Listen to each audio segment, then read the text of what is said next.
I've seen it said that the opposite of love is indifference. Right now, I would disagree. For me, anyway, the opposite of love is hate. Blind, seething hatred. I used to love my wife with all my heart and soul. I would have done anything for her, even taken a bullet. But that's not the case anymore. She tore my heart out and destroyed my once happy life. And now, it's time for me to destroy hers. The house was dark as I slowly crept up the stairs, doing my best to keep from giving myself away. Of course, the two cheaters in what was once the master bedroom I used to share with my wife couldn't hear me anyway, what with all the racket they were making. I got to the door of the bedroom, which was only partially closed, and pushed it the rest of the way open with the 12-gauge pump shotgun I had with me. There they were, my soon-to-be ex-wife, Alice, and my boss, Jake Harmon. I pumped a round into the chamber and watched as the two stopped and stared at me, surprised. There's nothing quite like the sound of a round being pumped into the chamber of a shotgun to get someone's attention. Jake got off Alice. "What are you doing here, wimp?" he asked. "You're supposed to be in Jonesboro. Why are you here? You want to watch a real man with your wife? Is that it? Are you some kind of pervert or something?" Alice giggled at that. "Yeah, baby, he wants to watch a real man give it to me good. Maybe he wants to clean you." Jake laughed as he stepped toward me. That's when it began. I said nothing as I fired a round at his crotch, blowing his private parts to kingdom come. He screamed in pain as he fell to the floor. Alice's screams joined his almost in perfect harmony. I pumped and fired again, this time taking off the top half of Jake's head. Alice kept screaming, so I turned my attention to her. The first round silenced her screams as it removed most of her face. The next 15 rounds left her a bloody mess on the top of the bed. I wasn't finished and kept firing, alternating between Jake and Alice. At one point, I looked down and saw my feet were almost buried in a pile of spent shotgun shells. Damn, I wondered. How many rounds are in this thing? I kept pumping and firing round after round into the goo that was once Jake and Alice. I finally stopped, my rage now gone. The room reeked of gunpowder and I could see smoke hanging in the air like a thick blanket. I looked at the bloody mess before me and knew my life was over. Once the police arrived, they would probably shoot me dead. If they didn't, I would probably end up on death row. No thanks. I checked and found I still had 1 round left. I put the muzzle of the shotgun under my chin, then reached down and pulled the trigger with my right hand. I sat up in my bed, my body soaked with sweat. At first, I didn't recognize my surroundings. Then it came back to me. I was at a Days Inn in Jonesboro, Arkansas, and had been since Sunday. It was now early Thursday morning. I was here to take care of a customer upgrade at Jake's direction. The job was finished on Wednesday, and I had wrapped up my paperwork before going to bed. I had planned on driving back after checking out of the hotel after sunrise. As my head cleared from the remnants of the nightmare, I caught my breath and looked at the clock. It was only 3:30 a.m. Damn, I thought. I'll never be able to get back to sleep. I got up out of bed, washed my face, then made a cup of coffee. I turned the television on and tried to calm myself down. This wasn't the first time I had experienced a nightmare, and something told me it wouldn't be the last. It had been like this almost every night for the last week, since I first learned of Alice's betrayal. Each nightmare had been quite similar, with the only variation being my weapon of choice. I remember one time I dreamed that I was carrying a minigun and had shredded both their bodies with thousands of rounds of ammunition. In another dream, I actually carried a rocket-propelled grenade and blew them, along with the bedroom, into oblivion. Then there was the dream where I actually used a nuclear device and destroyed half the county along with the two cheaters. Mind you, I'm not normally a violent man, and even though I spent 4 years in the Marine Corps, had never once fired a weapon in anger. Sure, I have a few guns, including a 12-gauge shotgun. Hell, everyone in these parts has a gun or two. But I never once considered using any of them against another human being. Until recently, that is. Why the change, you ask? Let me tell you. My name is Thomas Jefferson Langley. My parents had a thing for history, so I was saddled with the name from birth. My sister and only sibling were named after Betsy Ross. I joined the Marines straight out of high school and was made a nuclear, biological, and chemical defense specialist. With the exception of a one-year tour to Okinawa, Japan, my time was spent stateside, mostly working as an instructor. During my last 6 months in the service, I was one of the guys who ran the gas chamber at the base where I was stationed.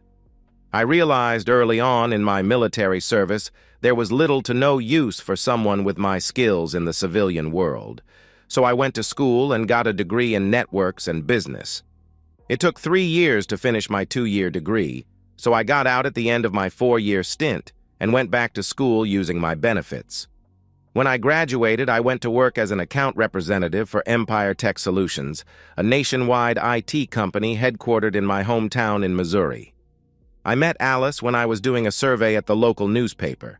She worked as an editor and was one of the people who decided what photographs would work best with their articles. We talked, dated, fell in love, and eventually got married. That was 5 years ago. The next 4.5 years were good ones. Alice and I got along quite well and enjoyed spending time together whenever we could. We made love several times a week and began to talk about having children. We made pretty good money, so we bought an old 4-bedroom farmhouse in the country that sat on 4 acres. It needed some work, but we both loved it. She liked the fact that it was a bit rustic, and I liked the separate shop that sat on the property. Both of us also liked the fact that the master bedroom had its own gas fireplace, and there was plenty of room for children. Then the world went to doom, at least for me. My boss, Bill Michaels, retired, and the company began searching for his replacement. I thought this would be a golden opportunity for me, so I applied for the job. I didn't get it, but I was told by John Carlson, the man in charge of the company's service operations nationwide, that I was seriously considered, but the board selected someone else, Jake Harmon. I looked up Harmon on the company intranet and found that he was being moved here from Boston, where he worked as the senior account representative for the Northeast region of the country. He had a bit more seniority than me, but not that much. His uncle also happened to be one of the senior members of the board of directors. Naturally, he got the job. I studied the picture of his face and took an instant dislike to him. There was something about that crooked smile of his that just screamed, trouble. He came on board and made all the rounds. The women in the office took to him like a moth to a flame. He stood a few inches taller than me and was quite muscular. He smiled that crooked smile as he shook my hand the first time we met. "Well, I finally get to meet my opposition," he said. "I'm told you almost got my job. Don't worry, I won't let that interfere with our relationship." "I'm glad to hear that," I told him. He smiled and then left my office. Something about him really set me off, but I wasn't quite sure what it was. I told Alice about it one night after dinner. "Why don't you invite him over for dinner one night? Maybe you can break the ice with him. Is he married?" I shook my head. "I don't think so. I didn't see that in his online bio. Maybe he's just a bit lonely, a single guy in a new town surrounded by strange faces. It can't be easy for him to adjust, especially after living in Boston." "Maybe you're right," I said. The next day, I invited him to dinner, and he eagerly accepted my invitation. "And feel free to bring the family if you want," I told him. "There's no family," he said. "It's just me. But I'd love to come have dinner with you and your wife. Thanks for the invite. Should I bring anything?" "Just your appetite," I replied. "Okay, I'll be there." He arrived at the house on time, and we had a good evening overall. We got to know each other a bit, and I thought we had established a bit of a rapport. Alice went all out, making a pot roast with potatoes and vegetables. She even put some in a Tupperware container for him to take home. "He doesn't seem like such a bad guy," Alice said after he left. "You two seem to get along okay." "Yeah, I guess," I said. Still, I had doubts niggling in the back of my mind. "That was a wonderful pot roast, by the way." Let me help you with the dishes, then I'll thank you properly upstairs, I added, giving her a swat on the rear end. She giggled, then pranced into the dining room to start putting things away. The next day at work, Jake came by my office. I just wanted to thank you for dinner last night. That was some pot roast your wife made. You're welcome. Yes, Alice is a very good cook. He smiled as he nodded his head. I couldn't help but wonder what else he was thinking. Listen, Tom, I'm going to need you to start making more trips out of town. I know my predecessor limited your time out of town, but I'm concerned we may see some business slip if we don't get a bit more aggressive. What are we talking about? I asked. He was right. Bill made sure I took no more than one trip every 2 weeks at the most, concerned about the impact on my home life. That was one of the things I really appreciated about him. I'm thinking maybe 1 trip a week. I know it may be rough on things with Alice, but I'll make sure you get well compensated for your time away from home. When is this starting? I asked. Next week, he said. That wasn't much advance time, given that today was already Friday. In fact, I'd like you to go to St. Louis on Monday. Peters and Listrom are talking about updating some of their servers in preparation for tax time, and I'd like you to assess the situation and make some recommendations. Normally, this would be done remotely, but I'd like you to be a bit more hands-on. Peters and Listrom was an accounting firm that we had done business with for years, and this was the first I had heard of an upgrade. All right, how long are we talking about here? This shouldn't take me more than a few hours at most, I asked.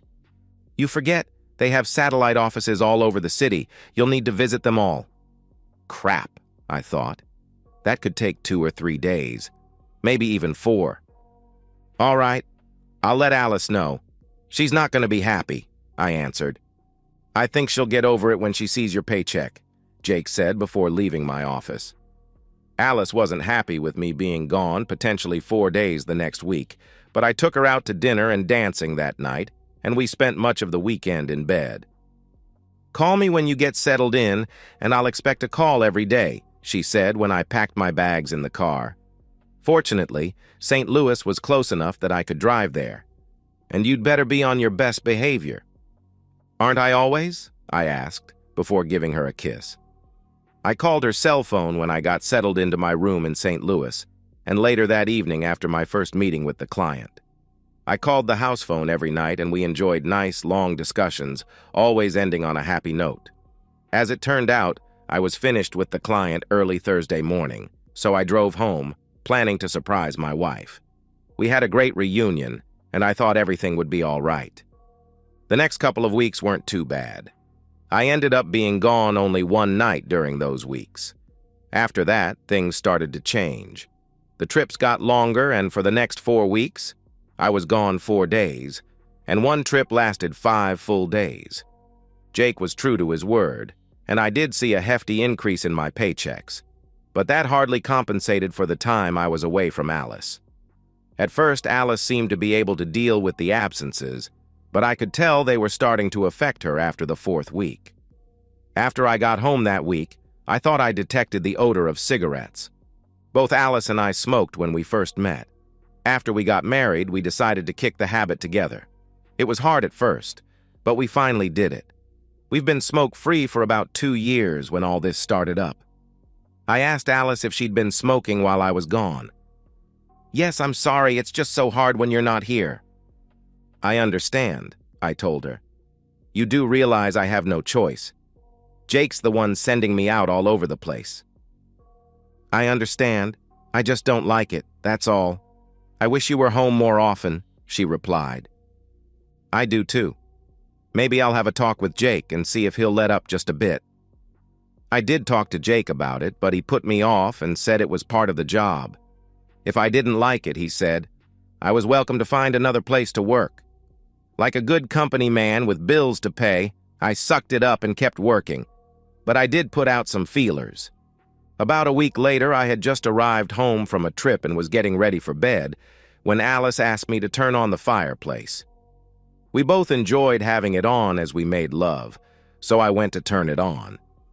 That's when I noticed the pilot light was out. I wondered what could make that happen and couldn't get it to stay lit. So I turned off the gas to the unit and made a mental note to call in a technician. Because of my schedule, it took a couple of weeks before I could get anyone out to take a look at it. After doing his diagnostics, the tech looked up at me and shook his head.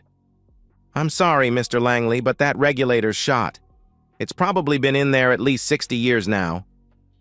"Can you replace it?" I asked. He shook his head. "Afraid not. They quit making those about 30 years ago. Frankly, I'm surprised it's lasted as long as it has without causing problems. You realize you could have had one hell of an explosion up here. If I were you, I'd replace that whole insert." "I'm not sure when I'll have the time to do that. My schedule's pretty screwed up." He handed me a card. "Well, when you get the time, come on down and take a look at what we've got. Hell, we've got units with remote controls and one you can control with your smartphone over the internet. In the meantime, I'd keep the gas shut off to that thing, otherwise you could have a serious problem." "Thanks," I said, taking his card. Unfortunately, I was never able to get around to replacing the insert, despite Alice's constant reminders. Jake kept sending me out, sometimes over the weekend. As a result, things got very frosty in the house. Our intimate life all but disappeared, and Alice started getting very short and snippy with me. I did my best to maintain some semblance of calm, but it wasn't easy. As the trips continued, Alice got even worse. Jake didn't seem to care, though, as he kept sending me out to one client or another. Several times when I called the home phone, I got the answering machine, and when I called Alice's cell, it would go straight to voicemail. When I asked her about it, all she would do was offer excuses.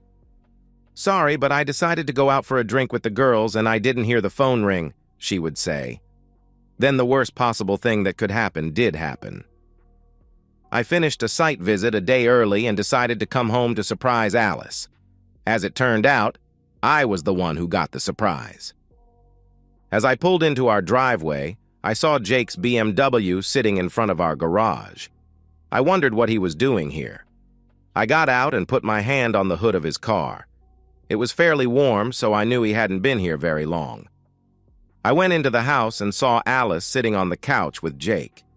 I saw her quickly pulling her hands back as I opened the door.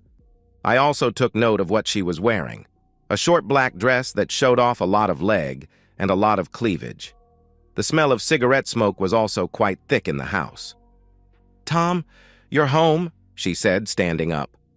Jake also stood up and looked at me, a smirk on his face. "Yes, this is a surprise," he said. "You were supposed to be gone until tomorrow. What happened?"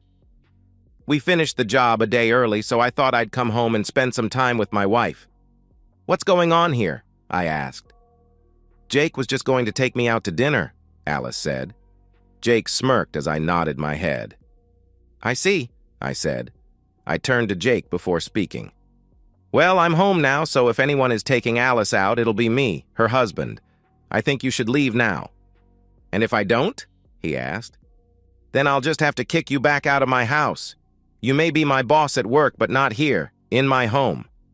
He chuckled and looked at Alice. "I'll take care of this," Alice said, looking at Jake. "I think you should leave now." Jake said nothing for a few moments, then nodded his head and got ready to leave. "I will be discussing this with John tomorrow," I said before Jake opened the door to leave. "I don't think he'll approve of you hanging in on an employee's wife." "You better not say anything to John. You forget, my uncle is a senior member of the board. He'll have your job as well as John's. And don't forget, you're supposed to be in Jonesboro on Sunday." He turned to Alice. "I'll talk with you later," he added before closing the door. I turned back to Alice. "What the hell is going on here? Are you sleeping with him now?" Alice said nothing but looked down, embarrassed. I had my answer. "You are, aren't you? How long has this stuff been going on?" "A while." "Damn it, Tom, you're never home," she said. "Yeah, because that jerk you're with keeps sending me out of town. My God, Alice, how can you be so stupid? You knew he was the one sending me away. Surely you're smart enough to figure out what he was doing. How many times have you been with him in our bed?" I don't know. I haven't counted, she replied. Terrific. Have you fallen in love with him? I asked. A bit, I'm afraid, but I still love you. I just wish you were home, she answered. You know what this means, don't you? I asked. What? She asked. It means I'll be getting a divorce as soon as I can. There's no way I can put up with this. Please, Tom, don't. I don't want a divorce, she pleaded. So what? You think you can have Jake when he sends me away, then give me his sloppy seconds when I get home? I asked. I've never given you sloppy seconds, she replied. You haven't given me anything in a couple of months or so. Damn it, Alice, how could you be so damn selfish? So what are you going to do now? She asked. Do you still want to take me out to dinner? Are you kidding me? I'll have to get a motel room for the night. There's no way I'm sleeping in the bed again, not after you've been with him in it.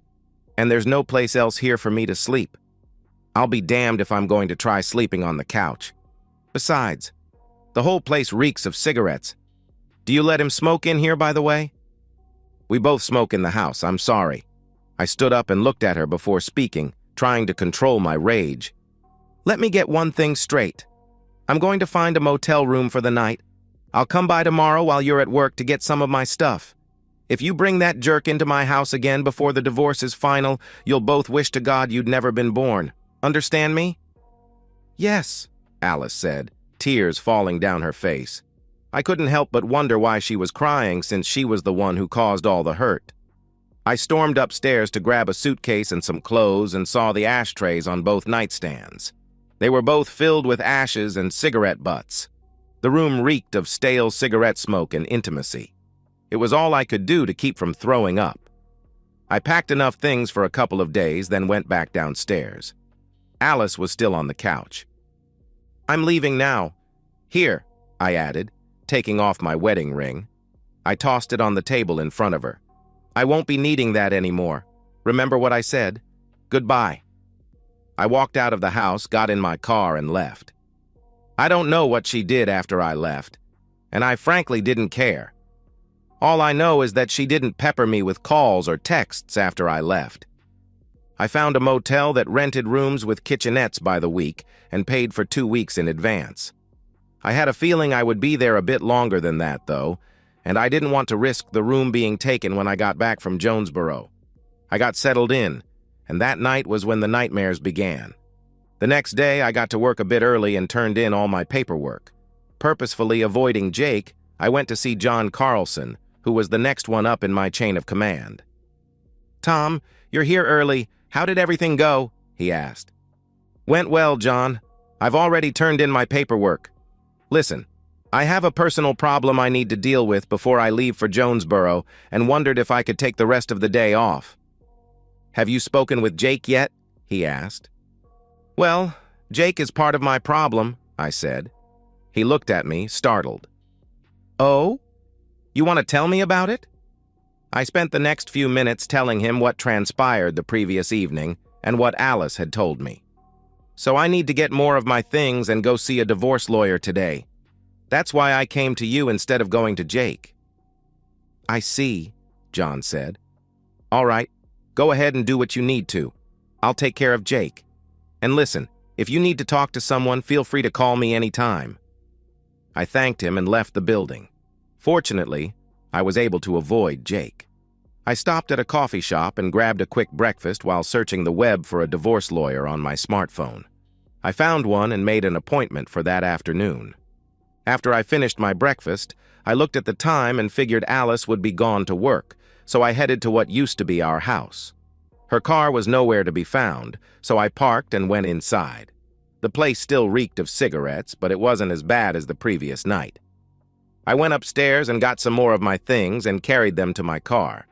I grabbed some trash bags and filled them up with as much as I could carry and put those in the car as well. I figured I would need a storage unit for all this crap and made a note to rent one that day. I went into my shop and took inventory of everything I had there. Naturally, I couldn't stash all this in the car, and I knew I would have to come back for it. Then I found something I forgot I had. a small round container with about 10 old CS training tablets, the kind I used to use in the gas chamber. For those who don't know, CS, or 2-chlorobenzylidine melanonitrile, is one of the most commonly used tear gases by the police and the military. Technically, it's not really a gas like hydrogen or oxygen. It's more like tiny particles that get into literally everything. Clothes, hair, eyes, you name it. We used these tablets to simulate a chemical attack when we held gas chamber training, and it's extremely effective. When I was in the service, we would typically take 1 or 2 of these tablets and place them on a metal plate. The plate would be heated, and the capsules would melt, releasing the gas. 2 capsules were usually more than enough for a decent gas chamber exercise. A person exposed to CS would experience a burning sensation on exposed skin, tearing of the eyes, and a burning irritation of the mucous membranes of the nose, mouth, and throat. This results in coughing, extreme nasal discharge, disorientation, and difficulty breathing. It's not a pleasant sensation, but passes fairly quickly after a shower.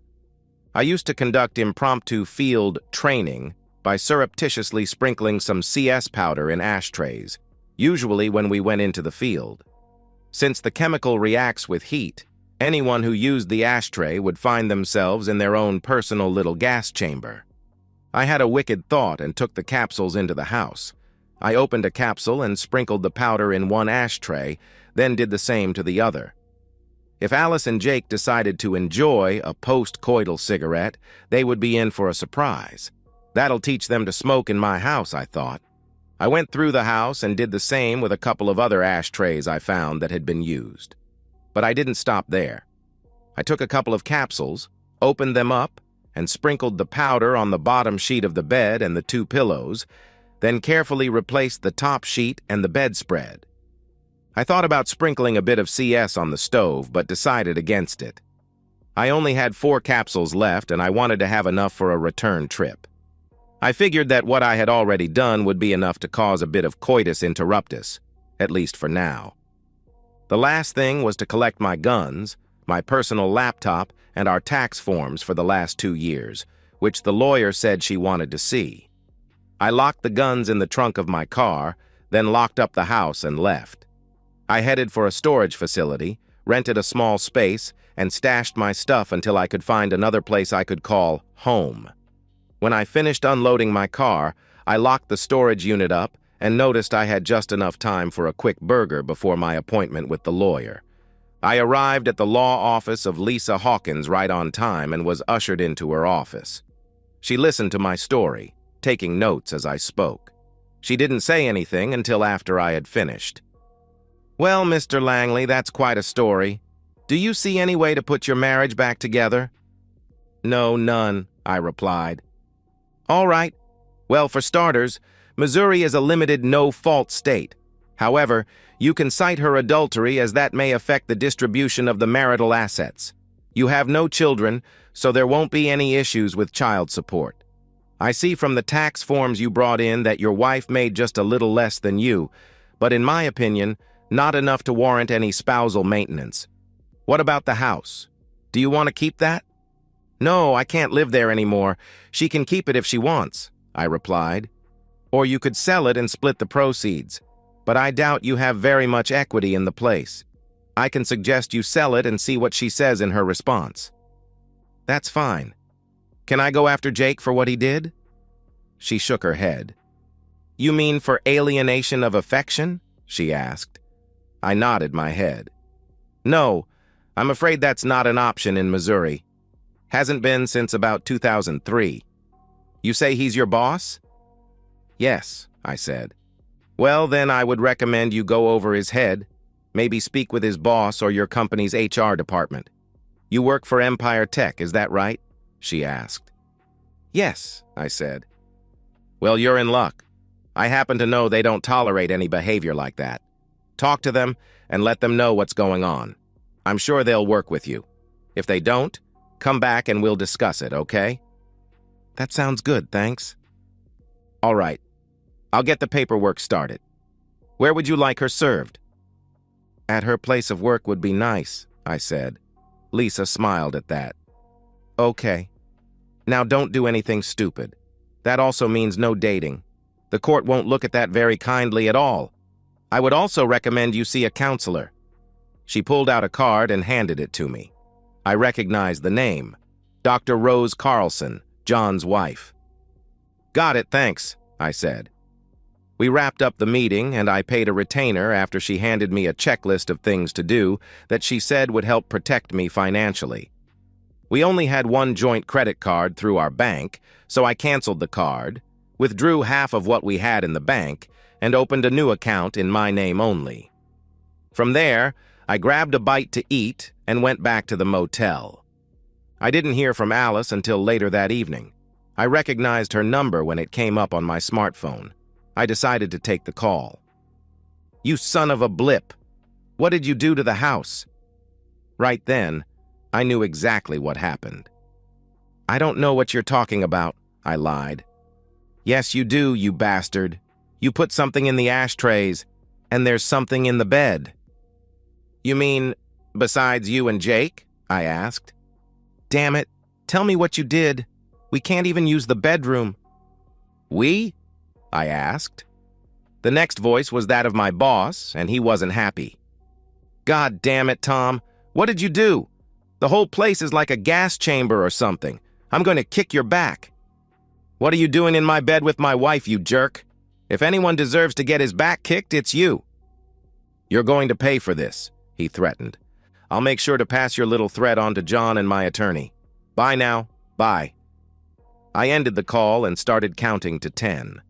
The phone rang again before I counted to 7. I ignored the call and let it go to voicemail. I couldn't help but smile, thinking about what just happened in the bedroom. Something told me they wouldn't be using that bed tonight. I slept pretty well that night, except for the one nightmare where I dreamed about blowing the two cheaters away with a machine gun. I slept in the next day and didn't roll out of bed until about 10:30. I drove to an IHOP for a late breakfast and was surprised when Alice sat at my table.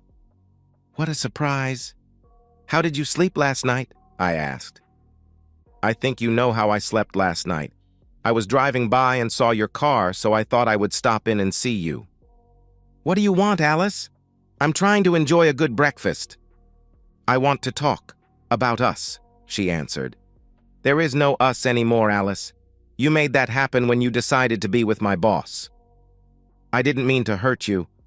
I was just lonely," she answered. "And you think I wasn't?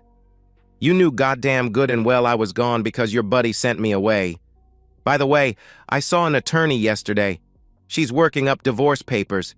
You should get served sometime next week." "But I don't want a divorce," she said quietly. "And I don't want a cheating woman for a wife. Don't worry, I'm letting you keep the house unless you want to sell it. Either way is good for me, and your credit card no longer works." "I know. I found out this morning when I tried to pay for gas. I had to use cash. So tell me, what did you do to the house yesterday?" "I have no idea what you're talking about. I simply came by to get some more of my things, especially my guns and my computer. Tell me, what happened?"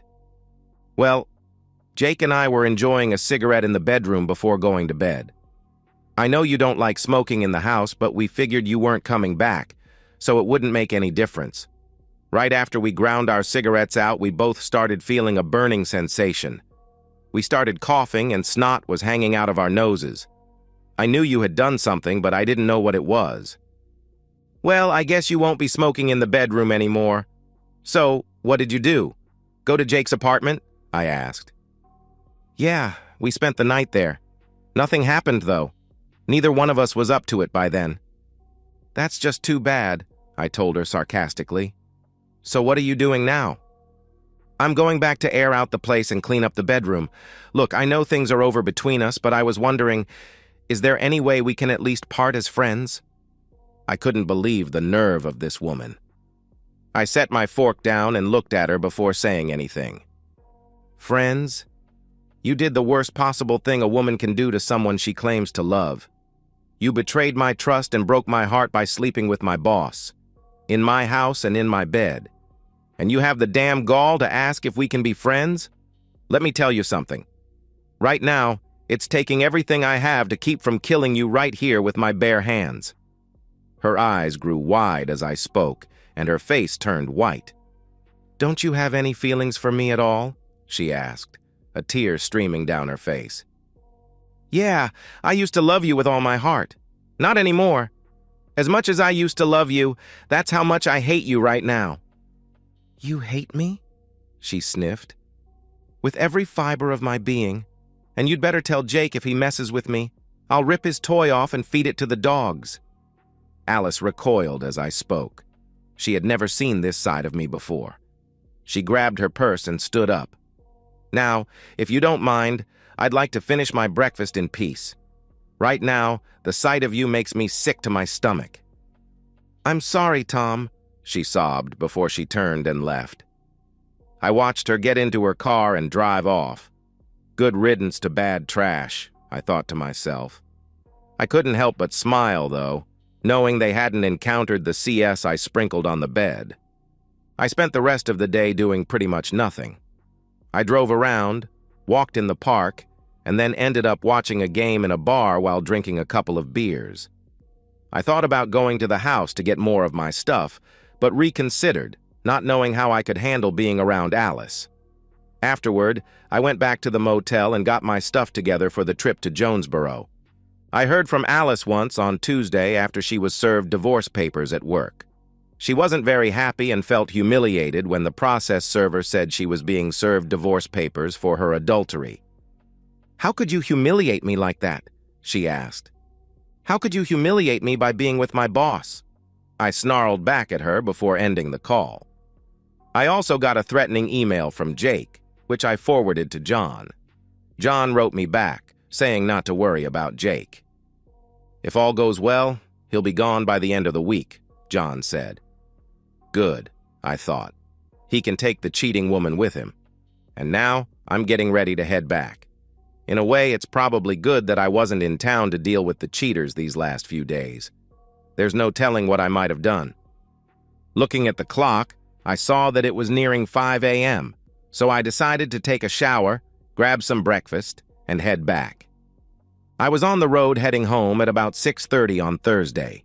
I had a fairly lengthy drive ahead of me, so I used the time to unwind. As I approached my hometown, I turned on the radio to my favorite local station, hoping to hear the morning news. At least one person is reported dead and another in critical condition after firefighters responded to an incident on Old Mill Road, the announcer said. Old Mill Road? That's the road where my house is, I thought. I turned up the volume and listened further. According to reports, an explosion tore off the second story of an old farmhouse on Old Mill Road late Wednesday night. Firefighters responded but were unable to control the blaze.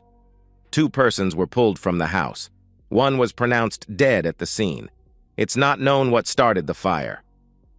I had a bad feeling about this and decided to swing by the house just in case. When I got there, I was shocked at what I saw. The house was completely destroyed. All that remained were smoking ruins and the brick fireplace. I saw 2 vehicles by the shop. One was Alice's, and the other appeared to be Jake's. The shop where all my tools were located appeared to be untouched. I pulled into the driveway and was stopped by a couple of firefighters. "I'm sorry, sir, but you're going to have to leave," one of them told me. I pulled out my license and showed it to them. "This is my house. I've been in Jonesboro since Sunday. What happened?" "Someone reported an explosion late last night. We got crews here as fast as we could, but it was too late. I heard on the radio that 2 people were pulled out. My wife was here last night. What happened to her?" I asked. "Well, sir," the firefighter said, "a woman was pulled out of the house. She was pretty badly injured and was taken to the burn center at the hospital in town. I don't know who she was, and I haven't gotten any updates on her condition." "And the other person?" I asked. The firefighter looked down before shaking his head. "I'm sorry, sir, he didn't make it," the firefighter said. I nodded my head. "What caused this?" I asked, pointing at the remains of the house. The firefighter looked at the pile of burned rubble and shook his head. "Not sure just yet. We're still investigating. You may want to contact your insurance company." I nodded my head and pulled out. I got to my motel and called John to tell him the news. "I'm sorry to hear that, Tom," he told me. "Just so you know, the board agreed to terminate Jake's employment yesterday. He was going to be fired today. Why don't you go by the hospital and check up on Alice? Take the rest of the day off." "Thanks. I'll see you tomorrow." I went to the hospital and found the ward where Alice had been taken. I spoke briefly to the nurse on duty and gave her my insurance information. That's when I learned she had second- and third-degree burns covering more than half of her body. "She's lucky to be alive," the nurse said. "Can I see her?" I asked. "Not right now. We've got her on antibiotics and she's been sedated. The doctor says she's probably going to need skin grafts." "Let me know when I can see her," I said, giving the nurse my cell number. I went back to my room and cried. Don't ask me why. Maybe it was grief for the years I had spent with Alice, but I don't know. What I do know is that most of the hatred I felt for her was now gone. Before she hooked up with Jake, she was the love of my life. I went online and filed a claim with my insurance company. According to the site, I would be informed of their intentions within 30 days. That night was the first time I slept without experiencing my nightmare. Over the next few days, I confirmed that Jake had died in the initial explosion. John also informed me that Jake's job was now mine, if I wanted it. What the hell? I thought. I figured I might as well take it since it would mean more money and not much travel. I spent a couple of days looking for a decent apartment and found one. I moved my stuff in, set up the house, and spent a weekend pulling my tools from the old shop. While I was there, I walked through the ruins of our house, looking for anything that could possibly be salvaged. Sadly, I found nothing useful. A few days later, I got a call from the hospital saying I could see and talk with Alice. I walked into her room and looked at her, most of her body covered in bandages. I walked to the side of her bed and looked down at her. She looked up at me with one eye, and I could see the tears falling down her face. "Can you talk?" I asked. She nodded her head slightly and mouthed, "Yes." "What happened?" "We went out Wednesday night," she said. "When we got back, I asked Jake to turn on the fireplace in the bedroom. He got it lit on Monday and we used it for 2 nights without any problem." "What? Don't you remember I told you to keep the gas to that thing shut off until the insert was replaced?" "What were you thinking?" I asked. "I'm sorry," she said. "Go on," I said. "Well, Jake saw the pilot was out, so he checked to see if the gas was turned on. Then he lit a match to start the pilot. And that's when it happened. I heard a loud boom. Then the next thing I know, I'm waking up here. That's why I shut the gas off to that thing. I told you it was too dangerous to turn on." "I guess I forgot," she said. "Well, Jake is dead now," I told her. Tears fell down her face. "And the house is completely demolished, just like our marriage." "I really messed everything up, didn't I?" she asked. "Yes, you did." "So, what happens now?" she asked. "Well, they tell me you're probably going to need skin grafts. It's going to be very expensive. I don't know if your insurance will be able to cover it." "What about us?" she asked. "I already told you, there is no us anymore. You messed that up too. The divorce will go on," I added as she sobbed. "But I'll keep you on my insurance until you get through this."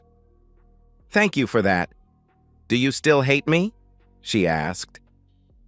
"Not as much as before, but I still don't like you very much."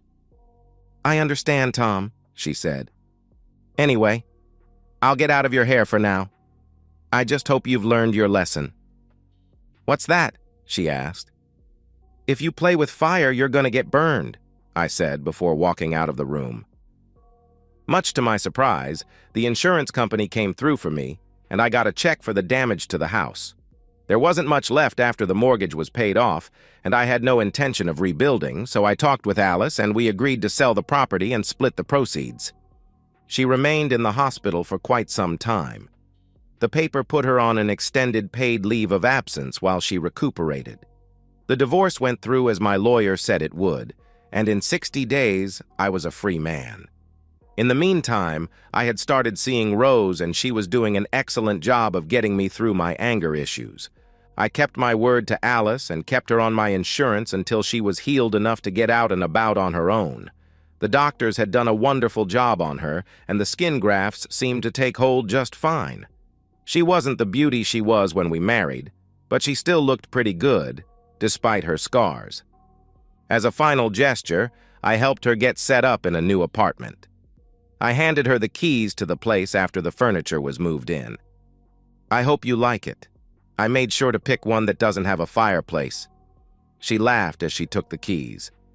Thank you, Tom, she said, tears forming in her eyes. I appreciate that. You're a good man, Tom, and you deserve a good woman. I'm sorry I messed everything up for us. I nodded my head.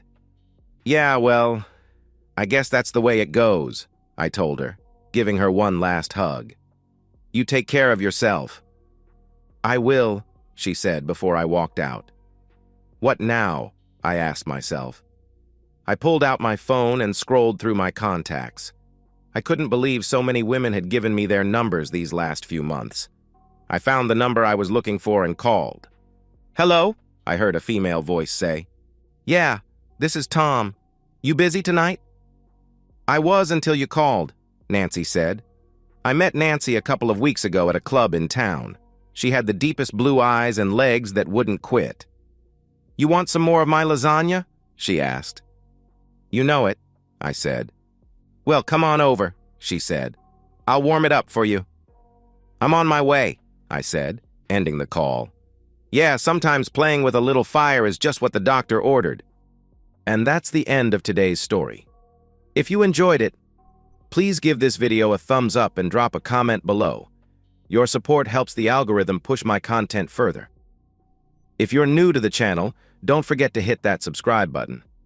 It really helps me keep creating more stories for you. Thanks for watching, and I'll see you in the next one.